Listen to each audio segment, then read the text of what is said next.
Hello, my name is Charlotte. 大家好，我是LuLu. I'm a working mom of two, and I am learning while teaching Chinese to my kids. And in this video, I'm going to share with you a list of tools that are mostly free that you can use to learn Chinese. So the first one is the World Wide Web, the internet. You can Google anything, find anything on there, and that's a great place to start. You can translate things, you can find websites that might interest you based on what your search is. There's a whole bunch of things that you can find. Obviously, it's very, very wide, but if you search, I guess, precisely enough, you'll probably be able to find what you need. And within that scope, we have Wikipedia, which would be my second source or tool to learn Chinese. I love using Wikipedia in the sense that I can use it as a translation tool and as a way to expand on a theme or a subject.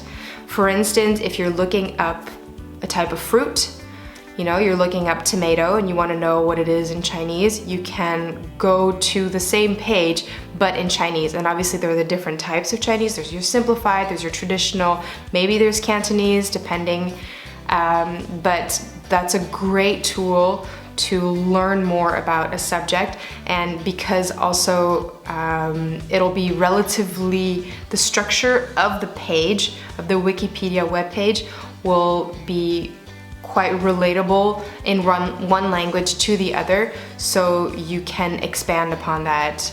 The caveat is that it is a little complicated. It can get complicated, but depending on the depth that you're willing to go into for that subject, it can be very, very helpful. If it's, for instance, if we take our example of a tomato again, you can learn about tomatoes, what does it grow on, what kind of weather it thrives in, things like that, as opposed to, learning about the genome and stuff like that. You might, these might be terms that you're not that interested in, but so you can leave those out and you can, try to learn or get informed about the terms that you do want to. But Wikipedia is a huge source of information, whether it be about, day-to-day simple things, like your fruits and vegetables, or even about TV shows, kids TV shows, any type of scientific articles. Those are also very, very interesting to expand your knowledge or your vocabulary on a specific subject. Obviously, you probably know this one, but translation tools that you can find as applications for your smartphone or on the internet in general. For instance, Google Translate. Wikipedia can also be a translating tool. And my favorite is Pleco, which is an application that you can use on your smartphone. It's the one I've used the most because it's very expansive. The vocabulary that there is just on the free version is enormous.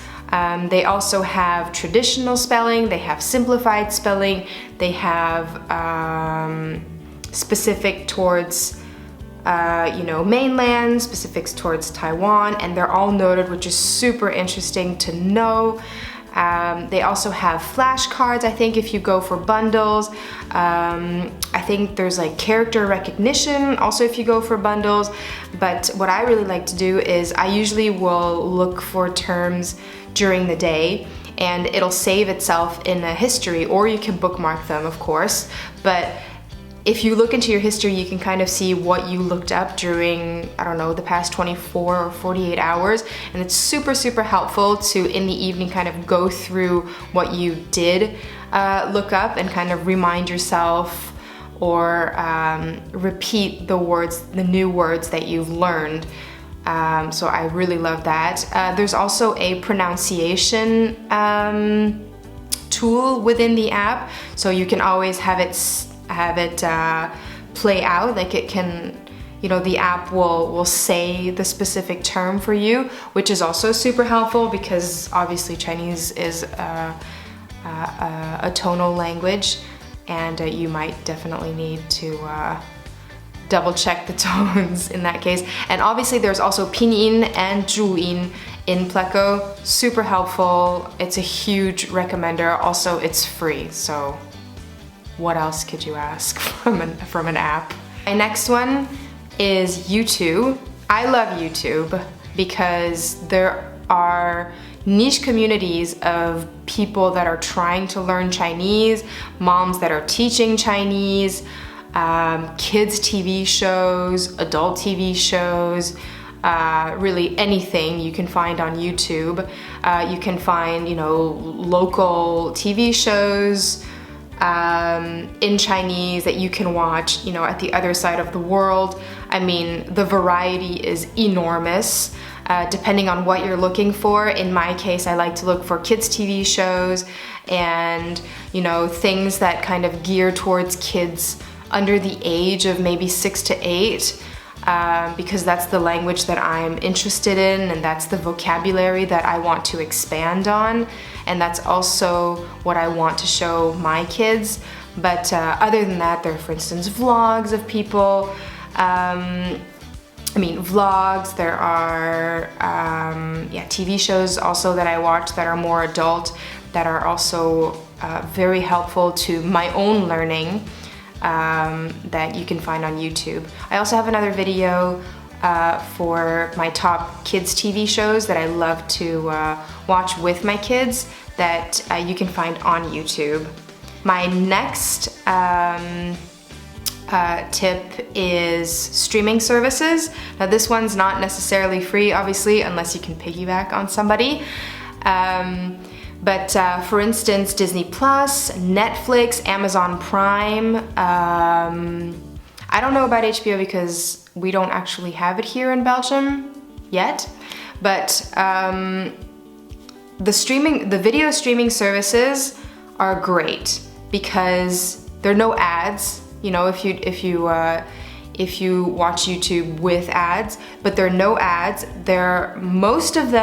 Most of your movies, your big movies, your famous TV shows will actually either be dubbed or they will at least have subtitles in Chinese, which is exactly what you need for this. You can, for instance, watch it dubbed in a certain way and then put your English underneath, so you can kind of double up the words and try to expand your vocabulary there. I find it great for my kids. When I show something to my kids, I make sure to show it to them 99% of the time in Chinese, so that they know if they're with mommy that they're just going to watch things in Chinese.